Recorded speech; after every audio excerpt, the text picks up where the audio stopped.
Hola, buenas tardes a todos. Muchísimas gracias por venir esta tarde. Quiero daros las gracias y la bienvenida a todos en nombre de Seix Barral y de la Fundación el Espacio Fundación Telefónica. Quería explicaros un segundito nada más para que al final podamos funcionar adecuadamente y todo el mundo se pueda ir a casa con un recuerdo inolvidable físico, además de un muy bonito recuerdo emocional. Quería deciros que al final de la presentación habrá una firma, por supuesto, del libro, será aquí a la entrada. Firmará 2 libros por persona y todo el que haya traído las obras completas multiplicadas por 150 las podrá tener firmadas también. Únicamente para que todo el mundo se vaya a casa con algún ejemplar firmado, firmará 2. El que quiera que le firme más, se espere al final y le firma todo lo que quiera. Pero de esta forma nadie se quedará se nos agotará el tiempo y se quedará sin libro firmado, ¿vale? Inicialmente 2 por persona. Si alguien tiene más, no habrá ningún problema y lo firmará al final. Y nada más, os dejo con Marta Fernández, que quiero darle las gracias porque su respuesta a nuestra invitación de estar hoy aquí ha sido entusiasta y para nosotros es un lujo tenerla aquí. Y os dejo con ellos 2 sin perder un segundo más. Gracias a todos. Muchas gracias.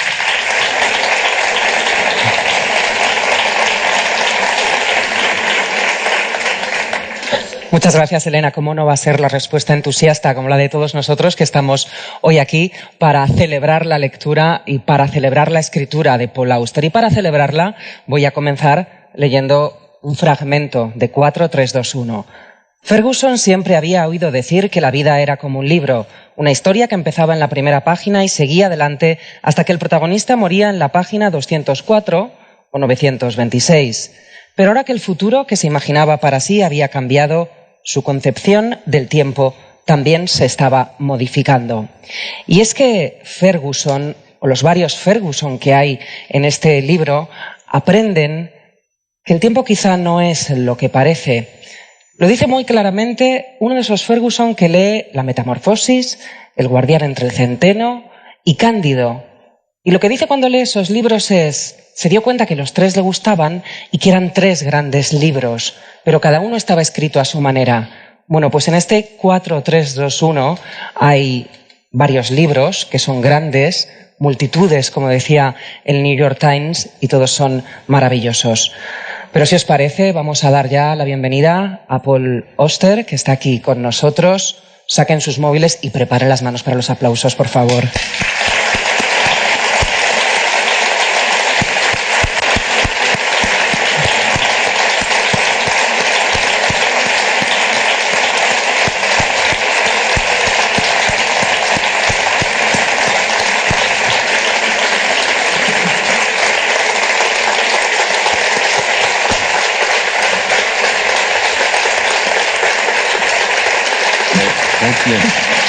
You're welcome.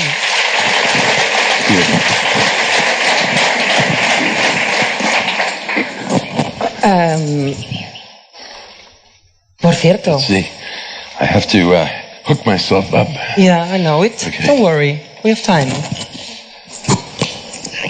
He empezado hablando de Ferguson. Yes, I can hear. He empezado hablando de Ferguson.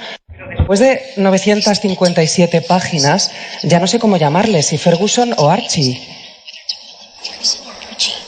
Whatever you prefer. Lo que tú prefieras.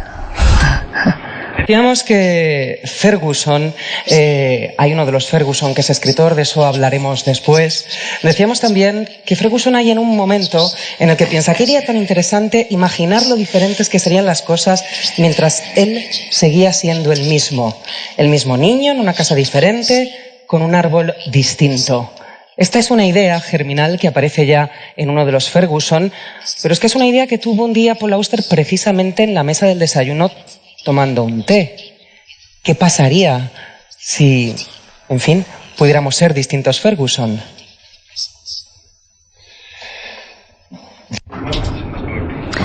Hay momentos en el libro en los que parece que le estoy explicando al lector cómo leer el libro. Y ese es uno de los momentos. Archie tiene 6 años y se ha caído de un árbol. se ha roto una pierna y está muy infeliz. Está acostado en la cama día tras día y empieza a pensar, ¿por qué ha pasado esto? Bueno, es porque vino un amigo suyo y le hizo un atrevimiento a que subiera al árbol. Y él hubiera pensado, y él pensaba, ¿y si mis dedos hubiesen sido un poquito más largos? O si hubiese vivido en una casa diferente. Entonces no existiría ese árbol y no tendría la pierna rota ahora mismo. Entonces se plantea una serie de qué hubiera pasado si, en una fase muy al principio del libro, en el tercer capítulo creo. Y creo que si el lector está prestando atención, de repente puede llegar a entender lo que te espera en el resto de la historia. Va diseminando pequeñas pistas a lo largo de toda la novela, como esta, o como cuando, por ejemplo, luego hay otro Archie, otro Ferguson, que cuenta la historia de un hombre que puede ir por dos distintos caminos, o como cuando luego aparece la historia de Laszlo Flut. Nos trata muy bien a los lectores, nos va dejando miguitas. Exacto. Sí, tal cual. Laszlo Flut es el nombre del personaje. Eso es Archie 4, escribe una historia sobre él cuando está en el instituto y es solo un adolescente.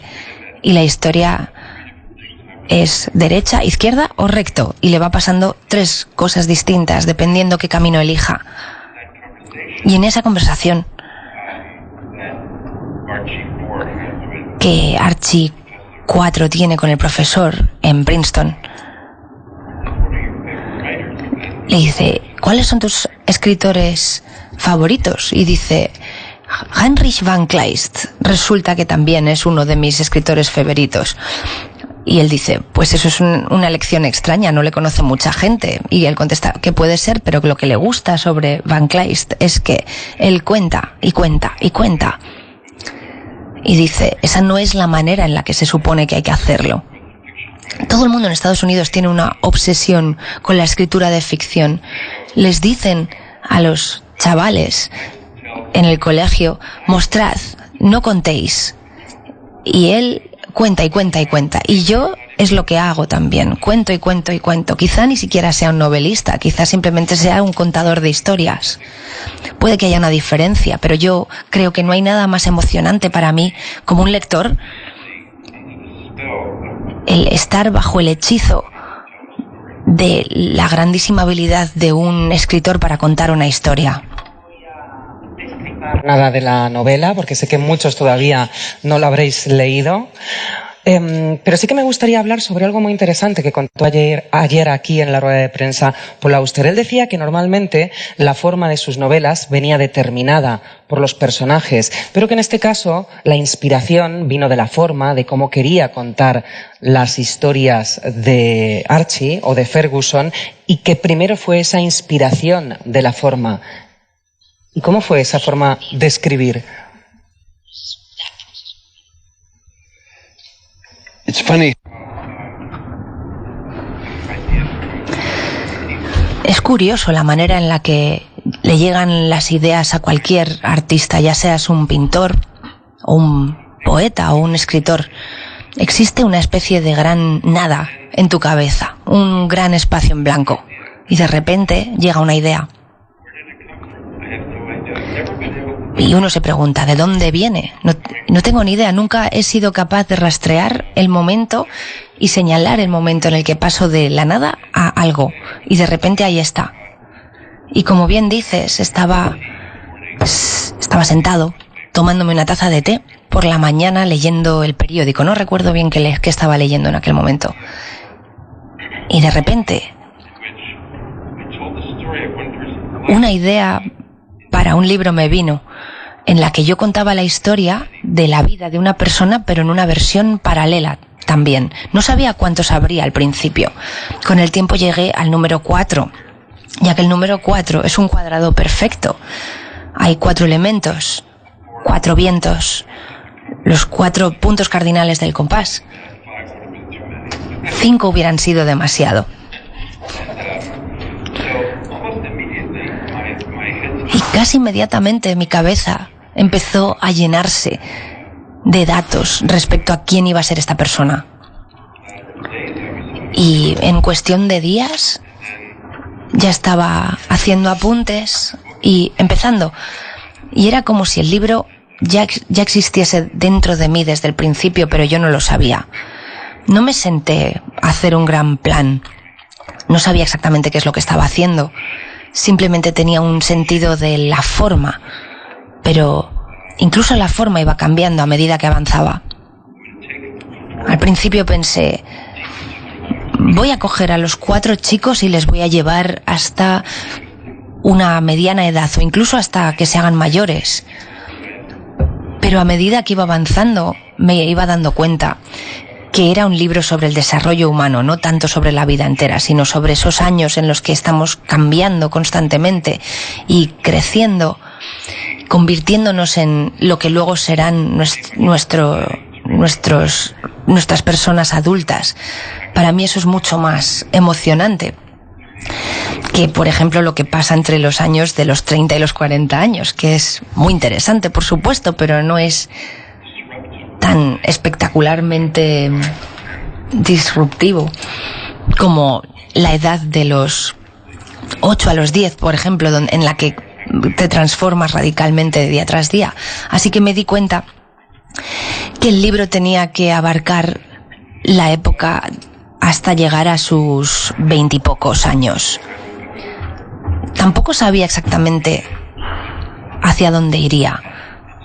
Yo iba improvisando día tras día y parecía que estaba siempre ahí. Tenía muchos más personajes, historias y ideas de las que llegué a plasmar en el libro.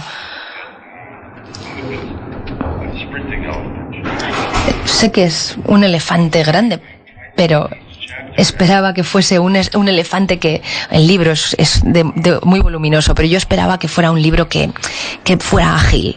Entonces intentaba ir acortando sección por sección, capítulo por sección. Así que poco a poco, a medida que lo iba haciendo, lo iba encontrando. Las dos cosas sucedían a la vez. Era agotador, pero a la vez era una experiencia fascinante. En este libro hay frases muy muy largas y mientras las estaba escribiendo sentía como si estuviera bailando con ellas. Había un sentido de girar y bailar con las ideas, con las imágenes y las palabras que flotaban en mi cabeza todo el rato. Fue una especie de gran maratón larguísimo. Y el día que acabé estaba tan cansado que escribí la última frase y no me creía que había llegado al final. Pensé, lo he conseguido. Yo pensé que iba a morir antes de terminarlo. Pensé que no iba a ver el final. Me levanté de mi silla y casi me colapso y me caigo al suelo. Me tuve que agarrar a la pared para estabilizarme. Nunca había experimentado nada igual. ¿Cómo no iba a estar agotado si había vivido durante 7 años con 4 versiones del mismo personaje y usted siempre dice que los personajes mandan? Yeah, but it wasn't 7. Sí, pero no fue durante 7 años. Pasaron 7 años entre mi última novela y esta novela, pero hay 3 libros entre medias. Yo he estado trabajando mucho. Porque he escrito 2 libros autobiográficos. El Diario de Invierno y también publiqué varios artículos. Así que tardé 3 años y medio y fue bastante intenso. Al principio pensé que serían 5 o 6 años, pero lo hice más rápido porque estaba tan dentro y además no me quería morir. Y nunca se sabe lo que va a pasar. Empecé el libro cuando tenía 66 años y a esa edad murió mi padre. De modo que fue un momento muy raro en mi vida. Seguro que hay aquí gente que ha llegado a vivir más tiempo que sus padres. Hay una cortina extraña, una especie de cortina que atraviesas cuando vives más que tus padres. Y para mí, ese momento me llenaba de pensamientos relacionados con la muerte. Era un lugar espeluznante. Y ahí pensé, bueno, pues quizás me está llegando a mí también el momento. Y tengo que trabajar muy duro en esta vida que me pueda quedar. Y durante unos años no hice nada y no hice lecturas, no hice entrevistas. Lo único que hacía era escribir el libro. Del libro, como además hay un juego que a mí me parece muy difícil ese trabajo de hacer por parte del escritor, y es que el estilo de todos los Ferguson no es el mismo. Cambia de un Ferguson a otro el estilo del escritor. Esto también es excitante, ¿no? Yeah, it was.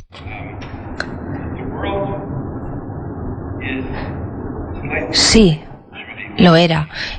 El mundo es ligeramente diferente a través de los ojos de cada niño. Por ejemplo, el número 1 es alguien que se convierte en periodista.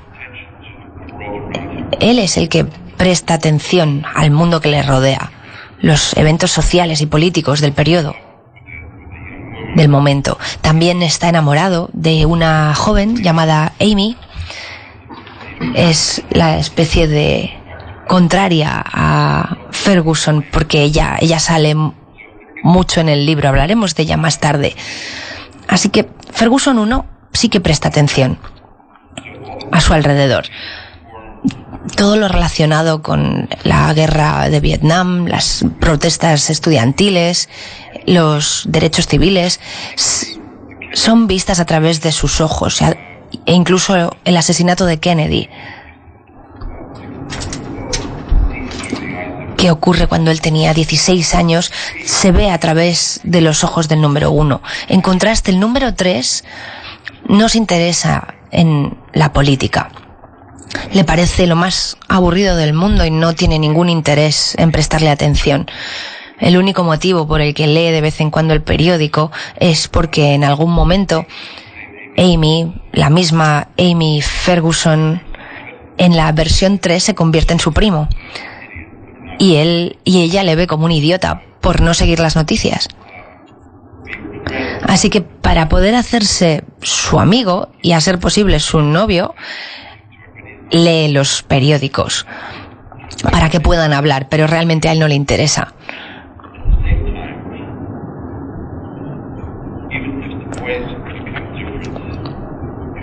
También, incluso si los chicos se van desarrollando de maneras diferentes, hay que recordar que genéticamente son el mismo, tienen el mismo cuerpo, los mismos padres y la misma predilección mental y física. Por ejemplo, todos son muy buenos a la hora de hacer deporte.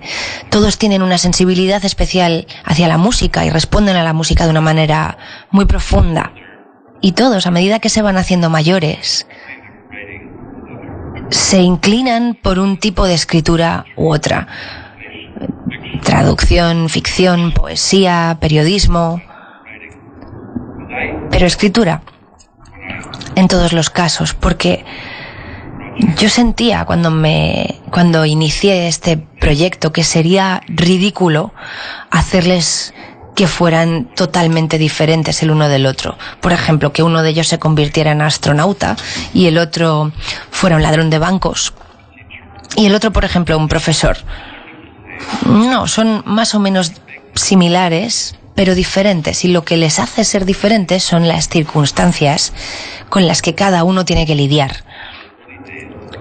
En sus primeros días, en sus días infantiles, la importancia del padre y cómo le va en el trabajo. ¿Está ganando dinero o no? ¿Es una familia con problemas económicos o es una familia próspera? Eso afecta mucho cómo vive el niño o cómo les va en el matrimonio. ¿Los padres se llevan bien o no?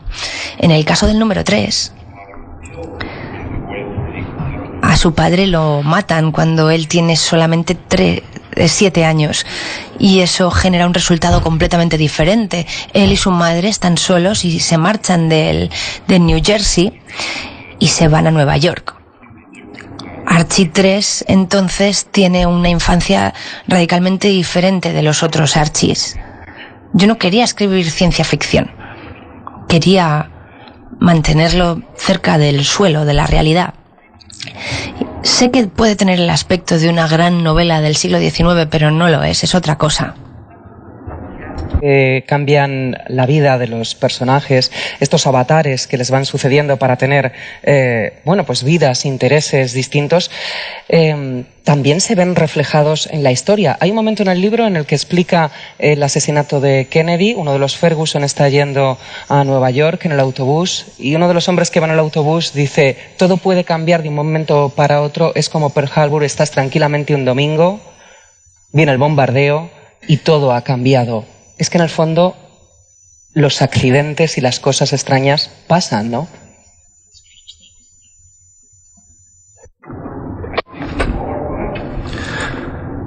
Bueno, creo que todas nuestras vidas se ven afectadas por lo que yo llamaría lo inesperado.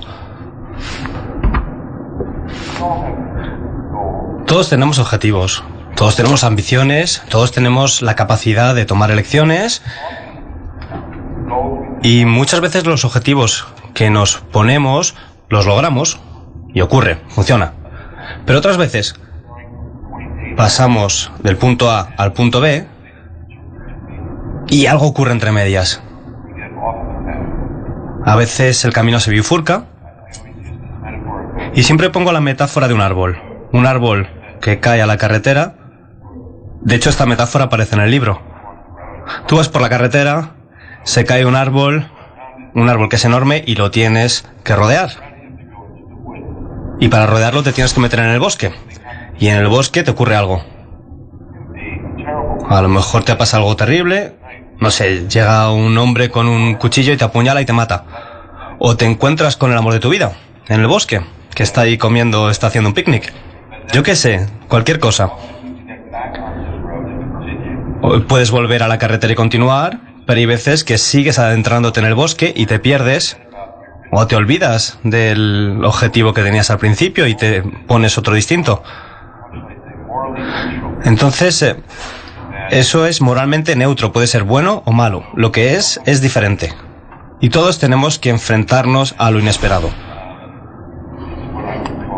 Es lo que yo llamaría, o lo que he llamado, la mecánica de la realidad. Nos ocurren cosas extrañas. A todos nos ocurren cosas extrañas. Y en lugar de verlas como cosas muy raras, que es lo que solemos hacer, pues creo que podríamos tal vez considerar que, bueno, pues estas cosas ocurren. ¿Y qué la voy a hacer? Pues tendré que seguir con ello. Recoge Paul Auster en su libro la siguiente frase: el mundo es prolífico, puede ocurrir cualquier cosa. Lo dice John Cage en su libro Silencio. Hoy habría sido el cumpleaños de John Cage, por eso quería recuperar esta cita. Por eso y porque además así podemos hablar de los muchos escritores que le gustan a los distintos Ferguson, que son escritores por los que Paul Auster ha tenido amor, desde Montaigne hasta, por favor, Federico García Lorca.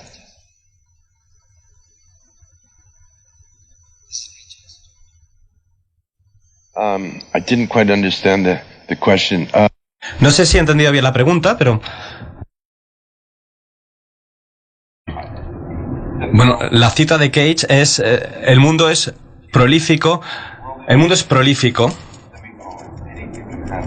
todo puede ocurrir. Y prolífico es esto. En inglés utilizo la palabra teeming, esto, que sugiere muchísimo movimiento, muchas cosas que pueden ocurrir, como si fuera agua hirviendo. El poeta Lorca aparece en el libro, se menciona. Porque al Ferguson I, que fue a la Universidad de Columbia, bueno, él había escrito poesía y le interesa mucho la obra de Lorca, entre otros poetas. Y sabe que Lorca había pasado un tiempo en la Universidad de Columbia y sabe que sabe en qué dormitorio había estado viviendo.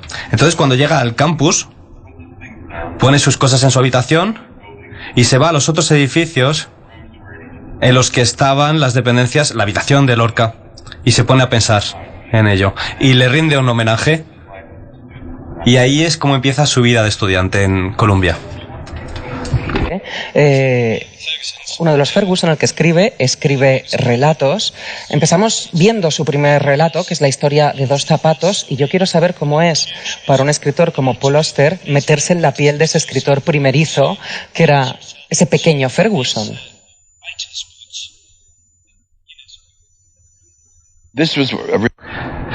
Pues esto fue todo un reto.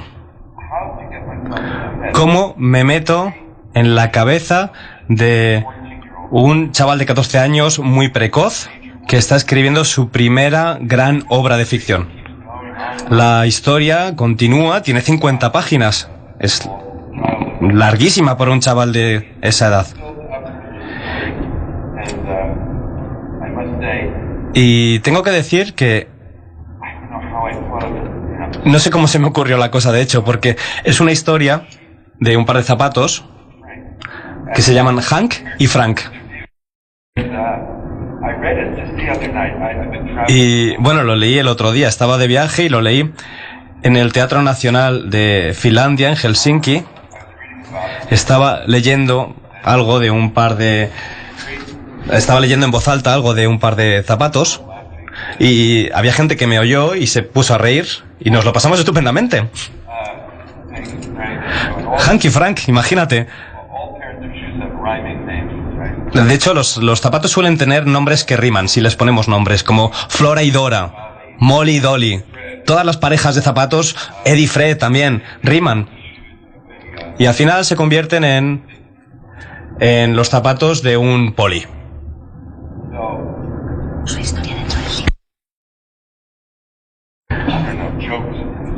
Esto es una historia graciosa dentro del libro. Yo no suelo escribir la historia con las mismas palabras que utilizaría un chico de 14 años. Lo que hago es hacer una especie de resumen.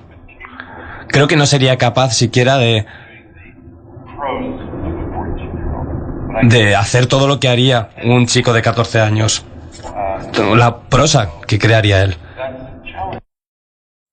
Y eso es un reto, pero es que en eso consiste escribir una novela, en meterte en la piel de otra gente, en meterte en la piel de chicas, de mujeres, de ancianos, de jóvenes. Eso es la aventura que tiene escribir. Es difícil, pero una vez que aciertas, te puede salir bien y sigues esa dirección y ya dejas a tus instintos.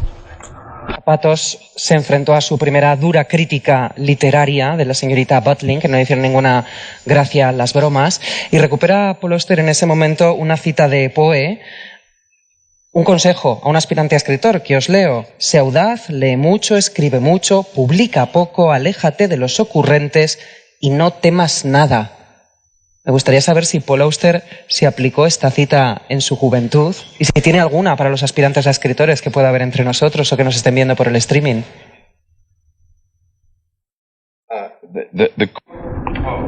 La cita de Poe. Sí, la descubrí hace unos pocos años. Poe tuvo una vida muy corta, murió a los 40. Y uno no se imagina a Poe dando consejo a los escritores nobles. Porque, bueno, de entrada no se hace. Y había una exposición en una biblioteca de Nueva York, una biblioteca estupenda. Y yo fui allí y había cosas escritas sobre Poe en el catálogo y había una vitrina con una carta. Y ahí ponía carta de Edgar Allan Poe a un joven poeta.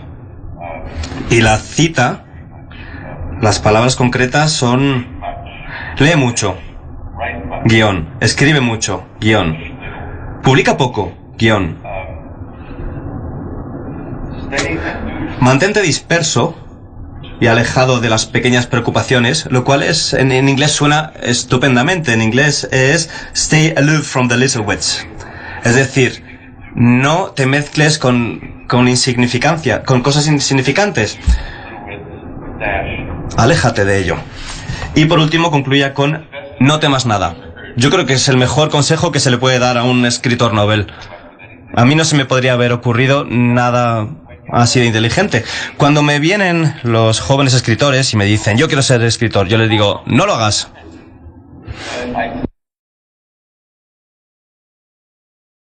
Si te quieres pasar la vida solo en un cuarto, encerrado, si quieres que te ignoren probablemente, que no te lea nadie, si quieres ser pobre toda tu vida, bueno, pues igual sí que puedes ser escritor.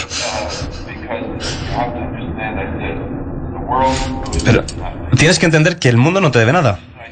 Y si decides que quieres hacer esto, no puedes esperar nada de nadie. Bueno, la cosa es que si un joven siguiera mi consejo, no iba a llegar a ser un escritor. A no ser que diga, pues no estoy de acuerdo, lo voy a hacer de todos modos. Bueno, esto es casi una broma, pero es que yo nunca he intentado convencer o animar a alguien a que se haga escritor, porque sé lo terrible que puede ser. Y me acuerdo de una tarde también que me hicieron una entrevista en un escenario como este, y hicieron un montón de cálculos. Dijeron, llevas 50 años escribiendo. Y de media, trabajas 5 días a la semana. Trabajas 8 horas al día de media. Que bueno, es un poquito demasiado, pero bueno. En aquella época incluso trabajaba más de 8 horas al día. Pero bueno, según mis cálculos, te has pasado 80.000 horas trabajando en la escritura. Que es como si hubieras pasado 19 años completos trabajando, 19 años y medio. Y me parecía imposible que 2/7 partes de mi vida me las he pasado escribiendo. Y dije, es que no es posible, es que me empecé a reír en el escenario y dije, es que no es posible, pero bueno, ¿qué le vamos a hacer? Estás ahí en una sala y te pones a escribir y se te pasa el tiempo, y la mayoría de la gente no quiere hacer eso, y me imagino, porque tienes que estar un poco loco también para hacerlo. ¿Está usted deseando volver a esa habitación para escribir sobre un rumor que tiene ya en la cabeza, algo que está sonando, no?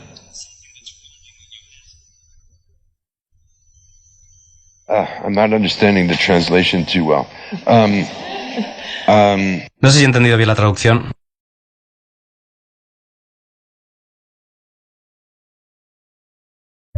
Yes. Whispering. No, but it's an obsession. You see, Es una obsesión. Los artistas tienen esa enfermedad desde muy joven, la enfermedad de que tienen que seguir haciéndolo. No es una adicción, más bien es una compulsión. Porque siempre todo es nuevo, todo es muy emocionante, hay nuevas ideas, te adentras en nuevos mundos. No es como tomarse siempre el mismo vaso de whisky cada día. Cada vez es una bebida distinta, cada día es distinto.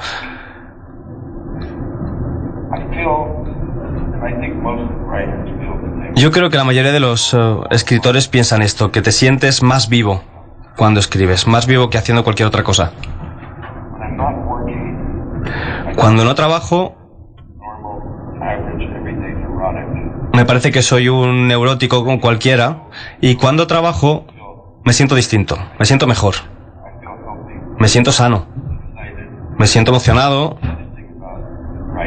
Y otra cosa que tiene escribir es que me sigo haciendo esta pregunta desde hace mucho tiempo. ¿Cómo puedo justificar esto que hago? Porque el mundo no necesita otro libro, ya hay un montón ahí fuera.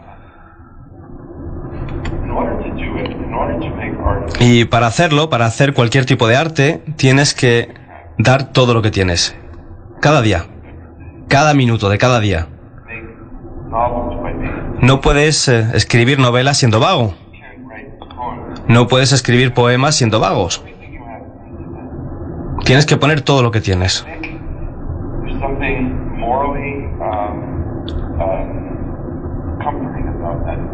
Creo que hay algo que consuela moralmente. Al final de un día de trabajo, aunque no haya hecho nada, aunque haya tachado todas las palabras que haya escrito, aunque haya tirado todos los folios a la papelera, puedo decir, bueno, ha sido un mal día, pero he hecho lo mejor que pude, lo he intentado. En la mayoría de los trabajos, la gente se las puede apañar sin dar todo de sí mismo. Un escritor, sin embargo, siempre tiene que dar lo mejor de sí. Y sigo haciéndolo. May I ask you something? ¿Puede enseñarnos la mano derecha? Porque usted escribe con esa mano. Voy a tocar la mano derecha con la que escribe Paul Auster. Can I touch you? Thank you. Strange things happen.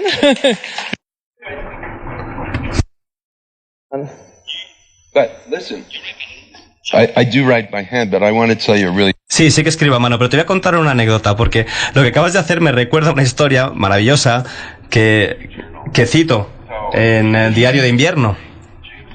Y James Joyce, el gran James Joyce, estaba en una fiesta en París en los años 20 y llega una mujer corriendo a él y le dice: James Joyce, el gran James Joyce, ¿puedo darte la mano, por favor? Esta es la mano que ha escrito Ulises. Y Joyce se mira la mano y dice: te recuerdo, señora, que esta mano ha hecho muchísimas otras cosas y muy bien.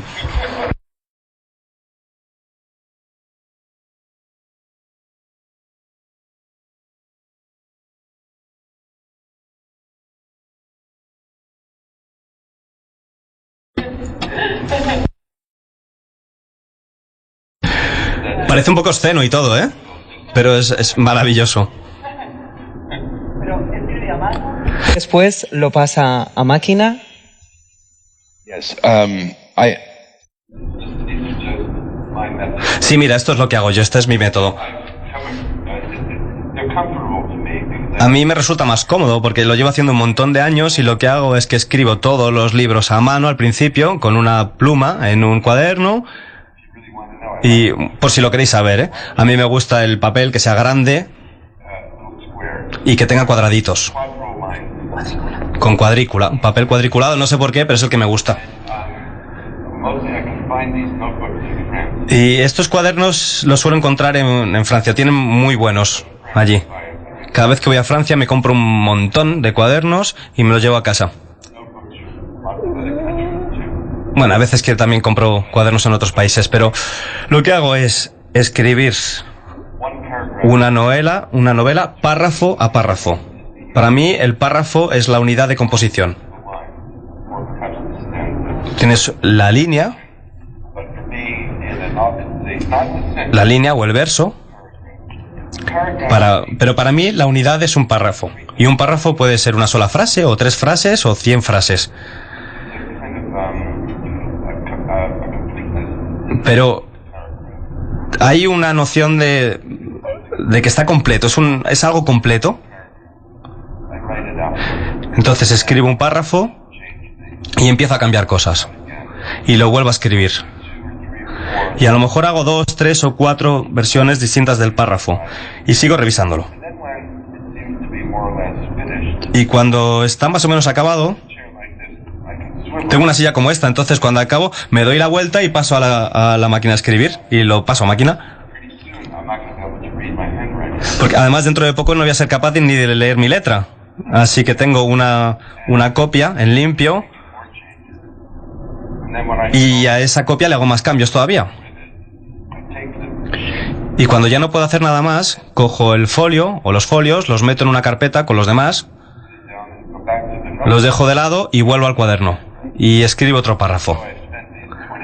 Y así me he pasado 20 años.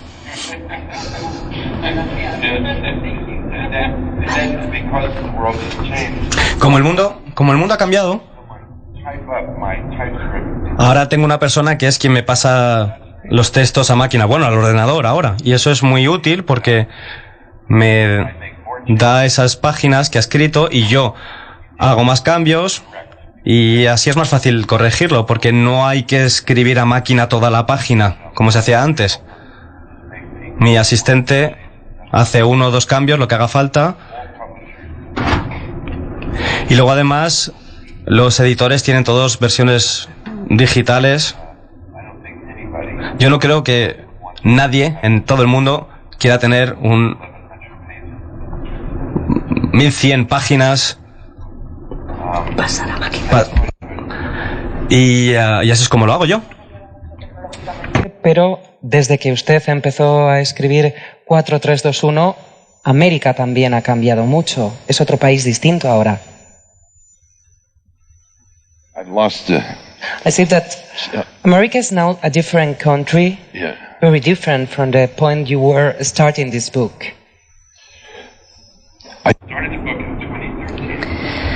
Comencé a escribir el libro en el 2013. Donald Trump era solamente un hombre de negocios que nos había estado aburriendo durante décadas en la ciudad de Nueva York. Ni siquiera aparecía en el horizonte lejano de posibilidades de personas que se podrían convertir en presidente. Y no fue anunciado hasta el 2015. Y yo terminé este libro en el 2016. Sin embargo,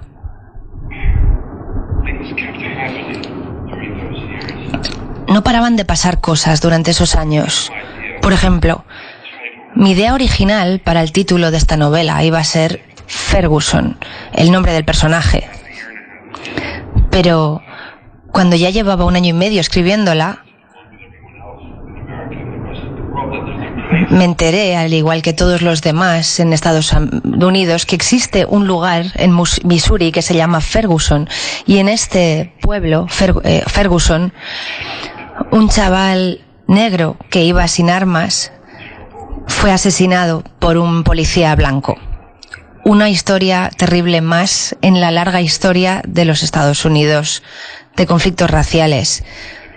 Con lo cual Ferguson cobró un significado que antes no tenía, de modo que ya no podía utilizarlo, porque si lo usaba todo el mundo pensaría que me referiría a ese evento.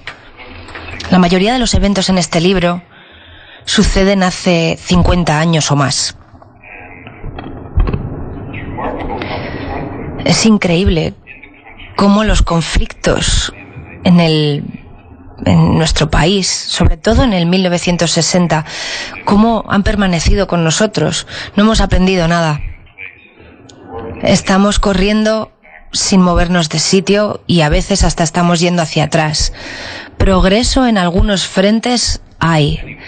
Es innegable que algunas cosas han mejorado mucho, pero también han empeorado mucho en otros sentidos. Y las divisiones que existen en el país ahora mismo son tan feroces como las que existían durante la guerra de Vietnam, que dividió América de una manera terrible. Y ahora estamos terriblemente divididos una vez más, quizás incluso más que antes.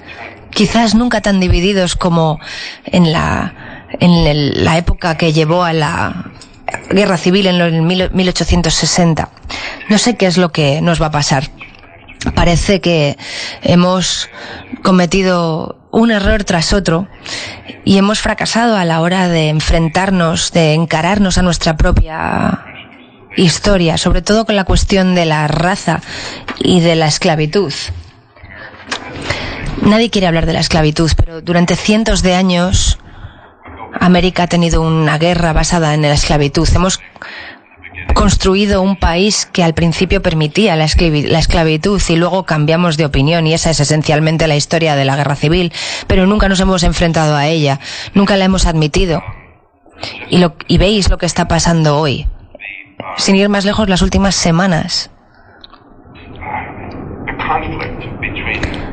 El conflicto entre las personas que querían derribar todos los monumentos en los Estados Unidos de la Confederación y la gente que quería mantenerlas ahí.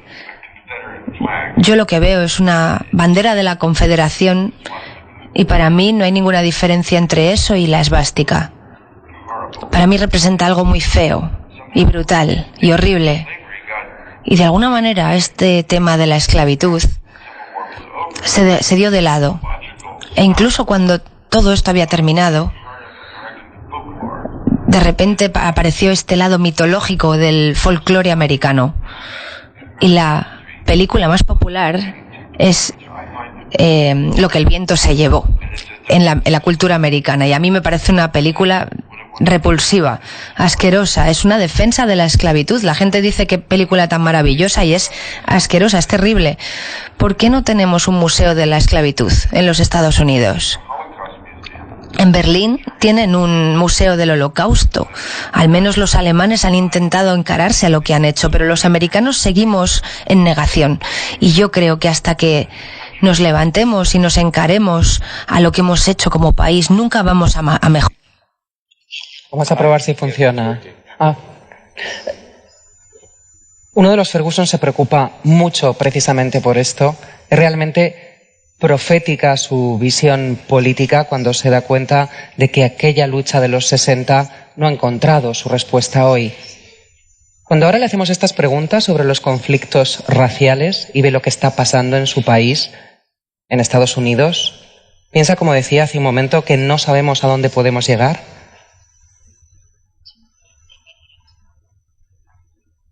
I can never predict the future. No puedo predecir el futuro, no tengo ni idea de hacia dónde nos dirigimos. Ahora mismo tenemos un maníaco de presidente, alguien que está más allá del comportamiento normal humano. Está causando, no solamente en Estados Unidos, sino en todo el mundo, está causando una especie de ataque de nervios mundial y lento. El tío está mintiendo sin parar y además no tiene ni idea de nada. Una cosa es ser ignorante, pero si además de ser ignorante eres estúpido, eso significa que nunca jamás vas a poder aprender nada. Su gran talento, y es un talento, y no le voy a negar eso, es que él es capaz de conectar con las personas que están enfadadas, las personas que sienten rencor por la situación en la que están, porque él también es un hombre muy rencoroso y muy sufridor, pero su sufrimiento no es el mismo que el de ellos. Sin embargo, él consigue comunicar este enfado, esta ira, y él es capaz de, ¿cómo lo digo?, de hacer aflorar lo peor de nosotros. Todos tenemos cosas malas, y si nos animan a que esas cosas salgan, vamos a hacer cosas terribles. También tenemos cosas buenas dentro de nosotros, y si nos animan a que salgan esas, a menudo nos comportaremos de una manera admirable. Así que él está ahí, pinchando los peores elementos del alma humana, como un hombre que te está mostrando una caja muy bella y dice, mira esto, y lo abre y salen todos los diablos, y luego la cierra. Y hacia dónde vamos, sinceramente no lo sé. Mañana le podría dar un ataque al corazón y podría morir, o puede mantenerse como presidente durante 8 años, no tengo ni idea.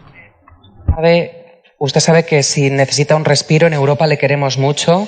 En España, para largas estancias, le recibimos con los brazos abiertos y le podemos hasta ceder un escenario para una próxima novela, que no será como sus escenarios habituales, pero aquí también tenemos buenas cosas. Well, you do have good stuff. Sí que tenéis cosas buenas aquí, agradezco muchísimo la oferta. Así que nos tendremos que mantener en contacto y veremos qué nos depara el futuro. Bastante trabajo, aparte de tener que volver. Por favor, vuelva a su habitación cuando acabe esta gira y póngase con ese nuevo libro que le suena en la cabeza. Pero decía que ahora tiene bastante trabajo porque, como nos explicaba Elena al principio, va a firmar las novelas que hayáis traído. Soltad la novela, que la tenéis ahí ya preparada para ir a la cola con ella corriendo. Y, por favor, un gran aplauso a Paul Auster. Thank you.